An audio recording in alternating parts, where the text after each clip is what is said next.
فأعوذ بالله من الشيطان الرجيم. بسم الله الرحمن الرحيم. أرأيت الذي يكذب بالدين فذلك الذي يدع اليتيم ولا يحض على طعام المسكين فويل للمصلين الذين هم عن صلاتهم ساهون الذين هم يراءون ويمنعون الماعون. صدق اللہ العظیم. قرآن کریم کی آخری 10 سورتوں میں سے ایک مختصر سی چھوٹی سی سورت یہ سورہ ماعون ہے.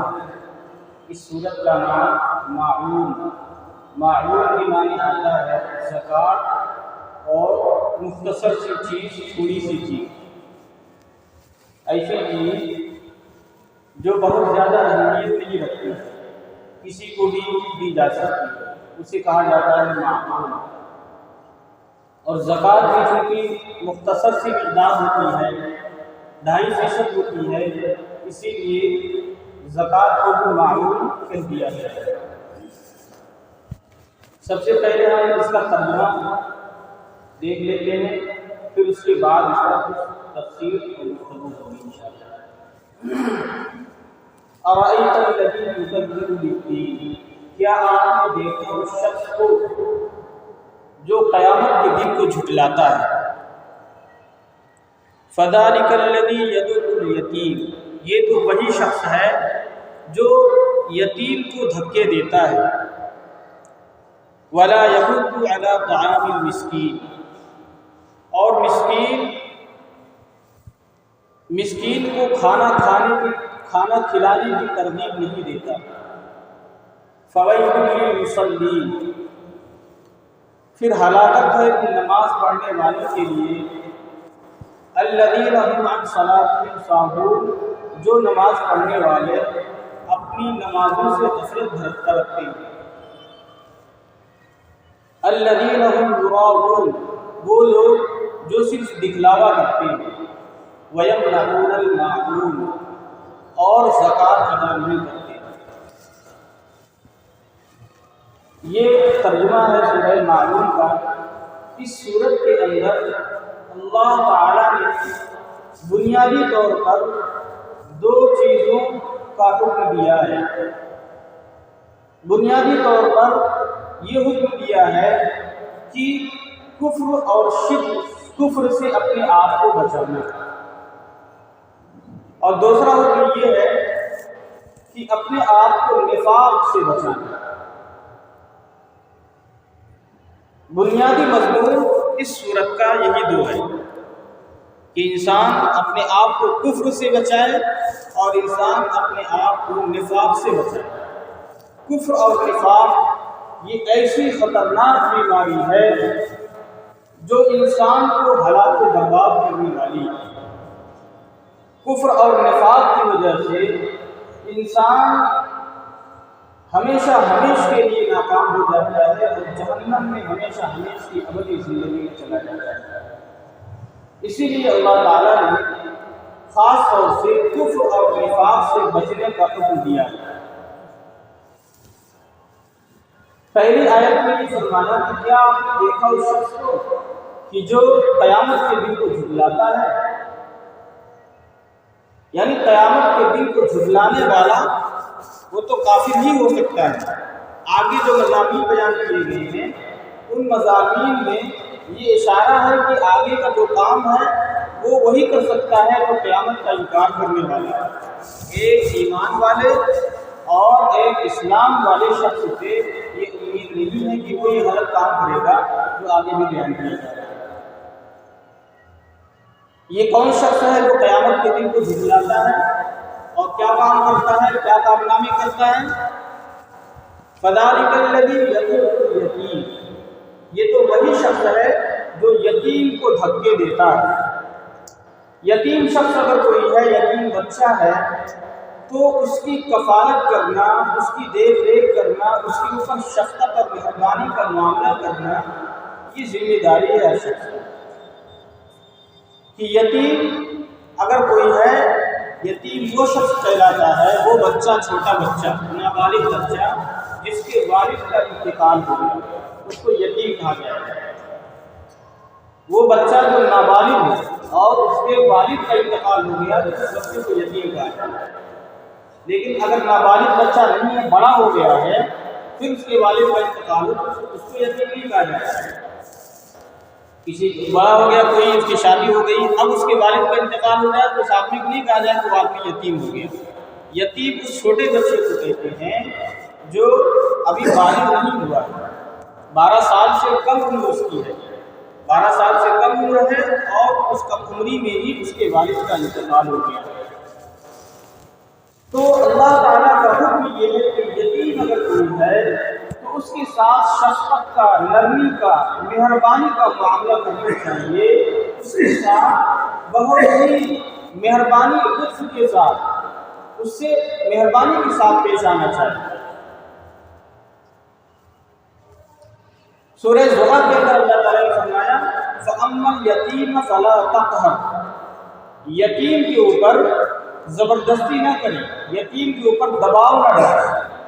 کوئی اگر یتیم ہو گیا ہے تو اس یتیم کی کفالت کرنے کا بہت اجر و ثواب احادیث کے اندر، قرآن کے اندر اللہ تبارک و تعالیٰ نے اس کی کفالت کرنے والوں، حدیث شریف کے اندر کیا آیا ہے کہ انا وقافل الیتیم کہاتین، قیامت کے دن میں اور یتیم کی کفالت کرنے والا ایسے ہوں گے جیسے کہ یہ 2 انگلیاں ہیں۔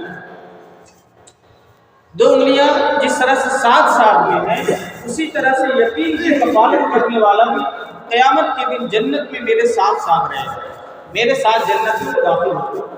اتنا بڑا مقام، اتنا بڑا رتبہ ہے یتیم کی کفالت کرنے کا۔ اور جو یتیم کی کفالت نہیں کرتا ہے اس کو اللہ نے بہت خطرناک انداز میں کہا ہے، وہ قیامت کا انکار کرنے والا تو وہی ہے جو یتیم کو دھکے دیتا ہے۔ یتیم اگر کوئی شخص ہے تو اس کو دھکے دینا یہ صرف کافروں کا کام ہو سکتا ہے، یہ صرف ان لوگوں کا کام ہو سکتا ہے جو قیامت کے دن پر یقین اور ایمان نہیں رکھتے۔ اور قیامت کے دن پر جو ایمان نہیں رکھتے ہیں وہ لوگ کیا کرتے ہیں؟ ایک کام وہ یہ کرتے ہیں کہ یتیم کو دھکے دیتے ہیں۔ وَلَا يَحُضُّ عَلَىٰ طَعَامِ الْمِسْكِينِ، پہلے یتیم کو دھکے دیتا ہے، وَلَا يَحُضُّ عَلَىٰ طَعَامِ الْمِسْكِينِ، کہ وہ شخص ایسا ہے کہ جو مسکین شخص کو کھانا کھلانے کی ترغیب بھی نہیں دیتا ہے۔ خود تو کھانا کھلانا دور کی بات ہے، کوئی اگر پردیسی آ جائے، مسافر آ جائے، کوئی غریب شخص آ جائے، کوئی محتاج ہو جائے، اس کو پتہ چل جائے تو خود تو کھلانا دور کی بات ہے، دوسروں کو ترغیب بھی نہیں دیتا ہے کہ وہ اس مسکین اور غریب شخص کو کھانا کھلائے، اس کی ضرورت کا خیال رکھے۔ تو اللہ کا یہ حکم ہے کہ اگر کوئی مسکین شخص ہے، کوئی غریب شخص ہے، کوئی یتیم شخص ہے تو پھر اس کی ضرورت کا خیال کرنا ہر اس شخص پر ضروری ہے جس کو اللہ نے مال دیا ہے۔ اللہ نے اگر کچھ دیا ہے تو پھر اس کو تلاش کر کے غریب کو، مسکین کو، ضرورت مند کو، حاجت مند کے اوپر خرچ کرنا، یہ سمجھیے کہ اس شخص کی ذمہ داری ہے۔ جو شخص دوسروں کے اوپر خرچ کرتا ہے اللہ اس کے لیے بڑھاتے ہیں۔ حدیث شریف کے اندر اللہ کے رسول صلی اللہ علیہ وسلم نے قسم کھا کے یہ بات کہی ہے کہ صدقہ یہ رزق کو اور مال کو کم نہیں کرتا ہے، صدقہ کرنے سے مال کم نہیں ہوتا ہے، اللہ کے راستے میں خرچ کرنے سے مال کبھی بھی کم نہیں ہوتا ہے، بلکہ اللہ تعالیٰ اگر اللہ کے راستے میں کوئی خرچ کرتا ہے تو اللہ اس کے مال میں برکت دیتے ہیں، اس کو بڑھاتے ہیں، اس کو دنیا میں بھی دیتے ہیں بڑھا کر کے اور آخرت میں بھی اس کو دیتے ہیں۔ تو مال کو خرچ کرنا اس کو کہا جاتا ہے سخاوت، اور مال کو بچا بچا کے سمیٹ کے رکھنا اس کو کہا جاتا ہے بخیلی، جسے کہا جاتا ہے کنجوسی۔ کنجوسی سخت ناپسندیدہ ہے، بخیلی بہت سخت ناپسندیدہ ہے۔ اگر اللہ نے دیا ہے تو اللہ کے راستے میں خرچ کرنے کا جذبہ ہونا چاہیے، دل میں مال کی محبت نہیں ہونی چاہیے۔ مال کی محبت ہوتی ہے تو آدمی بخیل ہو جاتا ہے، مال کی محبت دل کے اندر نہیں ہونی چاہیے۔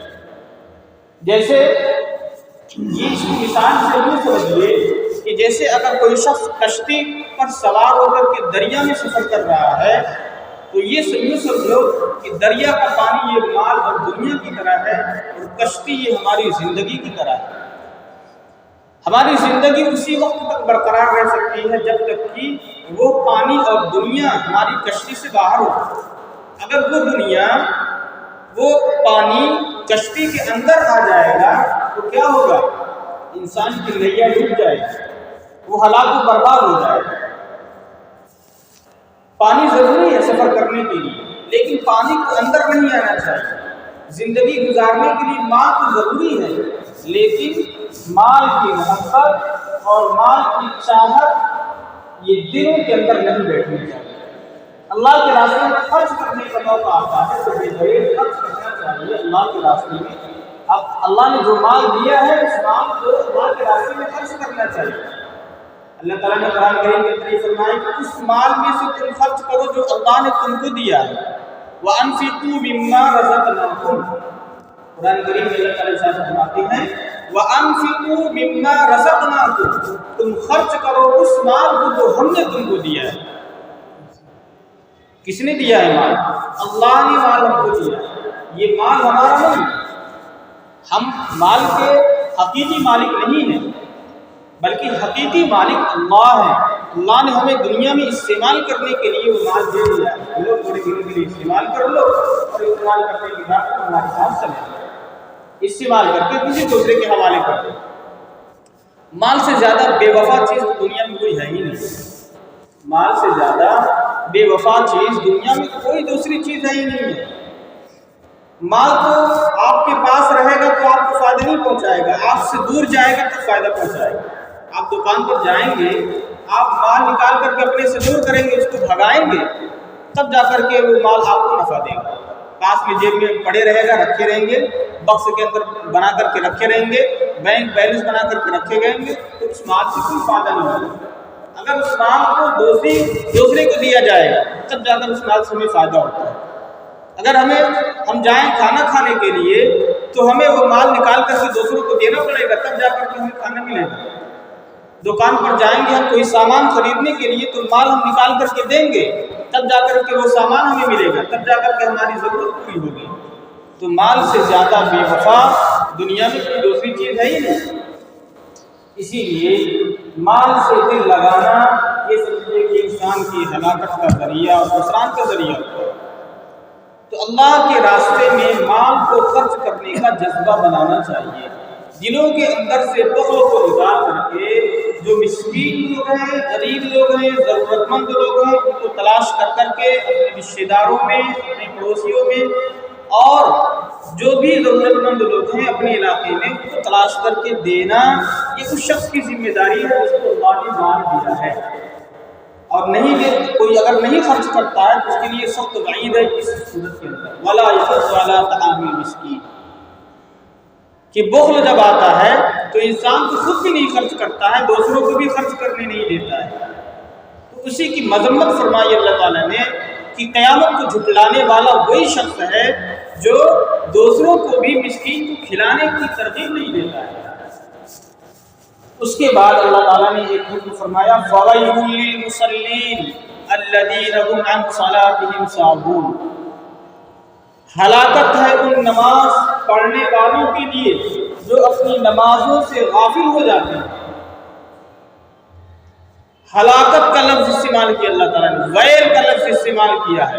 یہ لفظ اتنا خطرناک ہے کہ اس کا اردو میں آپ اس کو صحیح سے اس کو سمجھ بھی نہیں پائیں گے، صحیح اس کا تصور بھی نہیں کر پائیں گے۔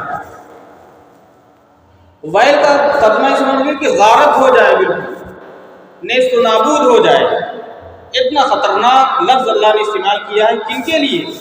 ان نماز پڑھنے والوں کے لیے جو اپنی نمازوں سے غافل ہو جاتے ہیں اور اپنی نمازوں سے غافل ہو کر کے دوسرے کام بھی دکھلاوے کے لیے کرتے ہیں۔ نماز پڑھنا اور دوسرے دین کے کام جو کرنا اگر دکھلاوے کے لیے کرتے ہیں تو ان کے لیے اللہ نے ویل کا لفظ استعمال کیا ہے، ان کے لیے ہلاکت و بربادی ہو۔ فویل للمصلین، ان نمازیوں کے لیے جو اپنی نماز سے غافل ہو جاتے ہیں، یعنی ایک ٹائم نماز پڑھی دوسری ٹائم بھول کر دی، نماز کا کوئی اہتمام نہیں ہے، دوسری ٹائم کی نماز پڑھی تیسری ٹائم سوتے رہ گئے، کوئی اہتمام نہیں ہے۔ اگر نماز کا خیال ہوتا ہے تو انسان کو کسی بھی چیز کا اگر خیال ہوتا ہے تو پھر اس کا نفس اسے اس چیز پر آمادہ کر دیتا ہے۔ اگر کسی کو ٹرین پکڑنا ہے صبح میں 4 بجے بھور میں اگر کسی کو ٹرین پکڑنا ہے تو اگر وہ سو جائے گا تو سونے کے بعد بھی 4 بجے 3 بجے تک اس کو جو ہے 10 مرتبہ 20 مرتبہ اس کی نیند کھلے گی، صحیح سے سو نہیں پائے گا کہ مجھے ٹرین پکڑنا ہے۔ اگر اس کی فلائٹ ہے تو اس کو سوئے گا ہی نہیں رات بھر، میری فلائٹ مس نہ ہو جائے۔ تو اگر دل کے اندر کسی چیز کی اہمیت ہوتی ہے تو پھر انسان کی نیند خود بخود کھل جاتی ہے، پھر انسان کا نفس اس کو خود بخود آمادہ کر دیتا ہے کام کرنے کے لیے۔ آدمی کوئی کام چھوڑتا ہے تو کیوں چھوڑتا ہے؟ اس کی اہمیت نہیں ہوتی، اس لیے سوچتا ہے چلو چھوڑو کیا کریں آپ۔ اس کی کوئی اہمیت اگر نہیں ہوتی ہے کسی کام کی تو انسان وہ کام نہیں کرتا ہے۔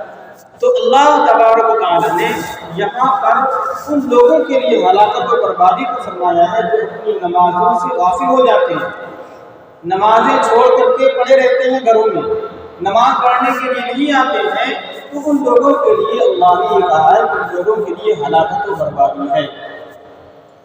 ایک تو مطلب یہ ہوا کہ نماز بالکل ہی چھوڑ دیتے ہیں، ایک دوسرا مطلب مفسرین نے بیان کیا ہے وہ تو انتہائی خطرناک ہے۔ یہ سمجھیے کہ ان نمازیوں کے لیے یہ ہے جو اپنی نماز سے غافل ہو جاتے ہیں، یعنی نماز کے لیے کھڑے ہوتے ہیں پھر بھی نماز میں نہیں ہوتے، نماز کے لیے کھڑے ہوتے ہیں، نیت باندھتے ہیں لیکن وہ نماز میں نہیں ہوتے ہیں، دماغ کہیں اور رہتا ہے، سوچ کہیں اور رہتی ہے، نماز میں ان کا دماغ نہیں رہتا ہے، اللہ کی یاد نہیں آتی ہے نماز کے اندر، تو ان لوگوں کے لیے اللہ نے ہلاکت و بربادی کو فرمایا ہے۔ یہ دو مطلب مفسرین نے بیان کیے ہیں۔ پہلا مطلب تو یہ ہے کہ نماز بالکل ہی چھوڑ دے، ان کے لیے ہلاکت و بربادی فرمایا ہے، ہلاکت ان لوگوں کے لیے جو اپنی نمازوں سے غافل ہو جاتے ہیں، یعنی نماز بالکل چھوڑ دیتے ہیں۔ اور دوسرا مطلب یہ ہے کہ اپنی نمازوں سے غافل ہو جاتے ہیں، یعنی نماز کے لیے کھڑے تو ہوتے ہیں لیکن خشوع و خضوع سے نماز نہیں پڑھتے، ان کو پتہ ہی نہیں چلتا کہ کب رکوع ہو رہا ہے کب سجدہ ہو رہا ہے، امام صاحب کون سی سورت پڑھ رہے ہیں یہ بھی نہیں پتہ چلتا ہے، تو ان لوگوں کے لیے ہلاکت و بربادی ہے۔ لہذا ہمیں اپنی نمازوں پر خاص طور سے توجہ دینے کی ضرورت ہے، اپنی نمازوں کو بنانے کی ضرورت ہے، اپنی نمازوں کو سنوارنے کی ضرورت ہے، اور اپنی نمازوں کے اندر خشوع اور خضوع پیدا کرنے کی ضرورت ہے، ورنہ کہیں ہم بھی اللہ تعالیٰ کی اس وعید اور اس ہلاکت کے اندر کہیں بھی نہ شامل ہو جائیں۔ اسی لیے ضرورت اس بات کی ہے کہ ہم اپنی نمازوں کا جائزہ لیں۔ اگر ہم نماز چھوڑ دیتے ہیں کئی وقتوں کی تب تو اس آیت کی وعید کے اندر ضرور شامل ہو جائیں گے۔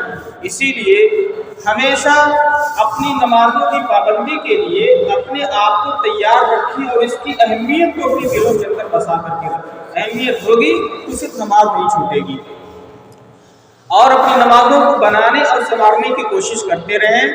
اس کے لیے ہمیں جب بھی بلکہ روزانہ کم سے کم 2 رکعت اس نیت سے پڑھنی چاہیے کہ اللہ تعالیٰ میں اس 2 رکعت اس لیے پڑھ رہا ہوں تاکہ میری نماز کے اندر خشوع اور خضوع پیدا ہو جائے، میری نماز دھیان والی نماز ہو جائے، میری نماز اللہ کی یاد والی نماز ہو جائے۔ دیکھیے قرآن کریم میں اللہ تعالیٰ فرماتے ہیں وَأَقِمِ الصَّلَاةَ لِذِكْرِي، نماز پڑھنے کا مقصد کیا ہے؟ اللہ کی یاد، نماز قائم کرو میری یاد کے لیے۔ اللہ تعالیٰ نے فرمایا کہ تم نماز اس لیے قائم کرو تاکہ میری یاد آئے، تم نماز قائم کرو میری یاد کے لیے۔ تو اگر ہم نماز پڑھیں اور اللہ کی یاد کے علاوہ ہماری یاد کہیں بازار میں گھر پر لگی ہوئی ہو، ہم نماز کے لیے کھڑے ہیں باہر، یہ نماز کے لیے ہم نیت باندھ کر کے کھڑے ہیں اور ہماری سوچ باہر ٹہل رہی ہے مسجد سے باہر، ہم نماز کے لیے کھڑے ہیں اور ہماری سوچ اس بات میں لگی ہوئی ہے کہ ابھی ہم جائیں گے تو یہ کام کریں گے، ہم کھڑے ہیں نماز کے لیے، ہماری سوچ اس بات میں لگی ہے کہ آج کہاں کہاں گئے تھے، کس کس سے ملاقات ہوئی، کس کس سے بات ہوئی، فلاں کیا کہہ رہا تھا، فلاں سے کیا کرنا ہے ہمیں، اس ساری چیزوں میں اگر ہمارا دھیان لگا رہے گا تو یہ سمجھیے کہ ہماری نماز کے اندر کمی اور کوتاہی ہوگی، اور نماز کا جو مقصد ہے اللہ کی یاد کا مقصد فوت ہو جائے گا۔ ہم نماز کے لیے کھڑے ہو تو ہمارا پورا دھیان صرف اللہ کی یاد میں ہونا چاہیے۔ یاد کسے کہتے ہیں؟ یاد صرف کھڑے ہونے کا نام نہیں ہے، بلکہ دماغ کو بھی وہاں باقی رکھنے کا نام ہے۔ اللہ کی یاد کب کہی جائے گی؟ جب ہماری یاد، ہماری سوچ بھی اسی وہیں پر ہو جہاں نماز کے لیے کھڑے ہو رہے ہیں اور اللہ کے دھیان کے ساتھ نماز پڑھ رہے ہیں۔ تو اس آیت کے ذریعے سے اللہ نے یہ حکم کیا ہے کہ ہم اپنی نمازوں میں پہلے تو پابندی لے آئیں، ہر نماز پابندی کے ساتھ ادا کریں، نماز چھوڑنے والے نہ ہوں، نماز کسی طرح سے نہ چھوٹے ہماری، ورنہ ہلاکت و بربادی ہو جائے گی۔ دوسرا حکم یہ دیا ہے کہ ہم اپنی نمازوں کے اندر خشوع اور خضوع پیدا کرنے والے ہو جائیں، تب جا کر کے ہم اس ہلاکت و بربادی سے نکل پائیں گے۔ اس کے بعد فرمایا الذین هم یراؤون، وہ لوگ جو دکھلاوا کرتے ہیں۔ اللہ تعالیٰ نے اس آیت کے اندر حکم دیا ہے کہ دکھلاوا نہ کرنا۔ کسی بھی چیز میں اگر دکھلاوا، ریا شامل ہو جائے تو وہ چیز غارت ہو جاتی ہے، اس چیز کی کوئی ویلیو نہیں رہ جاتی ہے، اس چیز کے اندر اس چیز کی کوئی قیمت نہیں رہ جاتی، ختم ہو جاتی ہے وہ چیز۔ اسی لیے کوئی بھی کام نیک عمل کیا جائے اس کے اندر کوئی دکھلاوا نہیں ہونا چاہیے کہ ہم مخلوق کو خوش کر لیں، دوسروں کو دکھا لیں، دوسرے اس لیے نماز پڑھیں کہ دوسرے دیکھیں تو کہیں کہ وہ بہت پکا نمازی ہے، یہ تو بہت عبادت گزار ہے۔ اس طرح کی چیز، اس طرح کی سوچ ہمارے دماغ میں نہیں ہونی چاہیے۔ ہم خرچ بھی کریں تو صرف اللہ کے لیے کریں، دائیں ہاتھ سے خرچ کریں تو بائیں ہاتھ کو نہیں چلنا چاہیے کہ ہم نے کچھ خرچ کیا ہے اللہ کے راستے میں۔ تو دکھلاوے سے بہت زیادہ بچنا ضروری ہے، اس لیے کہ دکھلاوا اور ریا ہو جاتا ہے تو ہمارا سارا عمل غائب ہو جاتا ہے، سارا عمل برباد ہو جاتا ہے۔ وَيَمْنَعُونَ الْمَاعُونَ، آخری آیت کے اندر اللہ تبارک و تعالیٰ نے انسان کو حکم دیا ہے کہ انسان کو اپنے اندر سے بخل نکال دینا چاہیے، کنجوسی کو نکال دینا چاہیے۔ ان لوگوں کی اللہ نے مذمت کی ہے جو معون کو روک لیتے ہیں، جو قیامت کے دن کو جھٹلاتا ہے وہ معون کو روک دیتا ہے، زکوٰۃ نہیں دیتا ہے۔ معاون کے ابھی بتایا تھا میں نے، معاون کے دو معنی ہیں، ایک معنی آتے ہیں زکوٰۃ، کہ وہ زکوٰۃ ادا نہیں کرتا ہے تو اس کے اوپر ہلاکت و بربادی، اور اس کے لیے اللہ نے وعید ارشاد فرمائی ہے سورت کے اندر، اس لیے کہ زکوٰۃ ادا کرنا یہ مختصر سی چیز ہے، صرف 2.5% ہے۔ انسان اگر زکوٰۃ ادا کرنا چاہے تو آسانی کے ساتھ زکوٰۃ ادا کر سکتا ہے، اس کے اوپر کوئی بوجھ نہیں پڑے گا۔ اور زکوٰۃ کے مسائل بھی سب کو جاننے چاہیے اور زکوٰۃ کے مسائل بھی سب کو پوچھنے چاہیے۔ مختصراً میں بتا دیتا ہوں زکوٰۃ کے کیا مسائل ہیں۔ دیکھیے زکوٰۃ کا مسئلہ یہ ہے کہ اگر آپ کے پاس سونا اور چاندی دونوں ہے، سونا اور چاندی دونوں ہے تو اس صورت میں دونوں کی قیمت نکالی جائے گی، قیمت نکال کر کے دیکھا جائے گا کہ اس سے 52.5 تولہ چاندی مل جائے گی یا نہیں۔ 52.5 تولہ چاندی کی قیمت جتنی ہوتی ہے، 52.5 تولہ چاندی کی قیمت جتنی ہوتی ہے اس کے اتنا بن جائے گی یا نہیں۔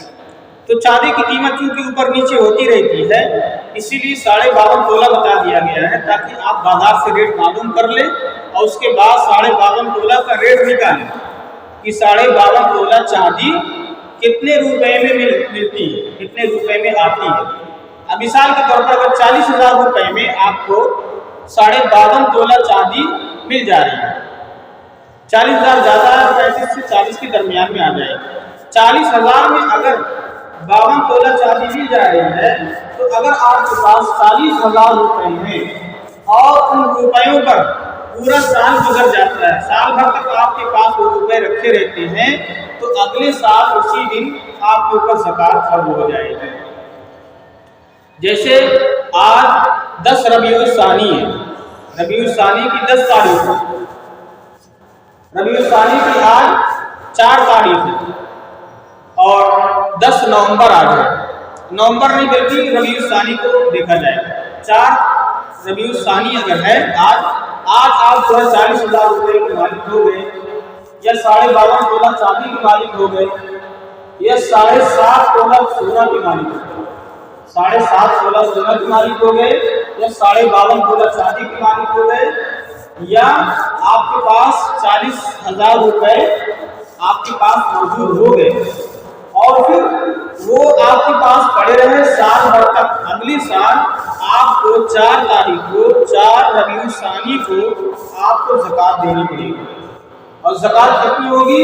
2.5% نکالنی پڑے گی آپ کو زکوٰۃ، یعنی اگر 40,000 ہے تو اس میں سے 2.5% 1,000 روپے ہوگی، تو 1,000 روپے دینے میں کیا آپ کو لوگ پڑے گا؟ 40,000 روپے اگر ہیں، 1,00,000 روپے ہیں تو 2.5% دینے میں کیا فرق پڑے گا؟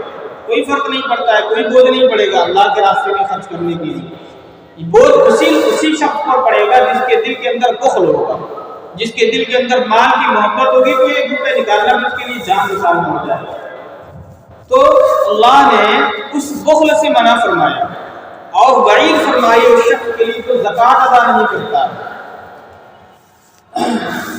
ایک تو معنی یہ ہو ہے کہ زکوٰۃ ادا نہیں کرتا ہے تو اس کے لیے وعید ہے، دوسرا معنی یہ ہے کہ ہلکی چیز بھی دوسروں کو دینے سے منع کرتا ہے۔ کوئی کسی سے اگر ایک ماچس مانگ لیتا ہے تو پھر اس کی ناک میں چڑھ جاتی ہے کہ ماچس مانگتا ہے۔ کوئی کسی سے اگر تھوڑی سی چیز جو ہے مانگ لیتا ہے، جیسے کہ مثال کے طور پر کسی کے پاس اگر کسی کو 1 روپے کی ضرورت پڑ گئی، دوسرے کے پاس 1 روپیہ ہے تو 1 روپے کی کیا ویلو، اسے کہتے ہیں 1 روپے دے دو جناب یہ ضرورت ہو، تو اگر 1 روپیہ دینے میں بھی اس کی جان نکل جاتی ہے تو یہ سمجھو کہ اس کے اندر بخل کی کیفیت پیدا ہو گئی ہے۔ تو اس بخل سے اللہ نے منع کیا ہے کہ معمولی چیز جیسے گھر کی چیزیں ہوتی ہیں، کسی نے مانگ لیا کہ ذرا سا اپنا برتن دے دو، مجھے کھانا پکانا ہے، کھانا پکا کر اپنا برتن واپس کرنا ہے، تو پھر پڑوسی کے مانگنے کی وجہ سے معمولی سا برتن ہے وہ بھی استعمال کرنے کے بعد واپس ہو جائے گا، تو یہ دے دینا چاہیے۔ اگر پڑوسی مانگ رہا ہے کوئی معمولی سی چیز استعمال کرنے کے لیے اور وہ واپس بھی کر دے گا تو پھر ایسی چیز کو منع نہیں کرنا چاہیے، روکنا نہیں چاہیے، بلکہ دے دینا چاہیے، اس لیے کہ دوسروں کے کام آنا، چھوٹی چھوٹی دوسری کی ضروریات کو پوری کرنا، اس سے اللہ بھی خوش ہوگا اور لوگوں کے درمیان بھی ایک دوسرے کے معاملات اچھے ہوں۔ تو یہ دوسرا معنی ہوگا کہ زکوٰۃ، ایک معنی تو یہ ہوا کہ زکوٰۃ کو ادا نہیں کریں گے ان کے لیے اللہ نے ہلاکت و بربادی اور ان کے لیے وعید ارشاد فرمائی، اسی لیے زکوٰۃ کے ادائیگی کا خاص طور سے اہتمام کرنا چاہیے اور حساب لگانا چاہیے کہ میرے پاس سال بھر تک کتنا پیسہ تھا، کتنا روپیہ تھا۔ اگر 1 تولہ سونا ہے اور چاندی ہے آپ کے پاس 1 تولہ، تو سونے کی قیمت کو چاندی میں کنورٹ کر دیا جائے گا۔ 1 تولے سونے کی قیمت 50,000 روپیہ ہے تو اس سے تو چاندی آ جائے گی 52.5 تولہ۔ اسی لیے اگر دونوں ہے، سونا بھی ہے چاندی بھی ہے، تو زکوٰۃ فرض ہو جائے گی۔ اسی طرح سے دوسرا معنی یہ ہے کہ اگر کوئی دوسرا پڑوسی ہے یا کوئی ساتھ میں رہنے والا ہے، ساتھ میں کام کرنے والا ہے، یا کسی سے کچھ دوستی ہے، جان پہچان ہے، اگر وہ کوئی ہلکی چیز، معمولی چیز مانگ دے تو پھر اسے دے دینا چاہیے، معمولی چیز کو روکنا نہیں چاہیے۔ اللہ تعالیٰ ہم سب کو ان تمام اچھی باتوں پر عمل کرنے کی توفیق عطا فرمائے اور تمام بری باتوں سے سب کو محفوظ فرمائے، خاص طور سے بخل سے ہماری حفاظت فرمائے اور اللہ تعالیٰ اپنے راستے میں خرچ کرنے والا بنائے اور ہمیں نمازوں کو درست کرنے کی توفیق عطا فرمائے اور اپنے نمازوں کے سلسلے کو فکر مند ہونے کی توفیق عطا فرمائے۔ آمین۔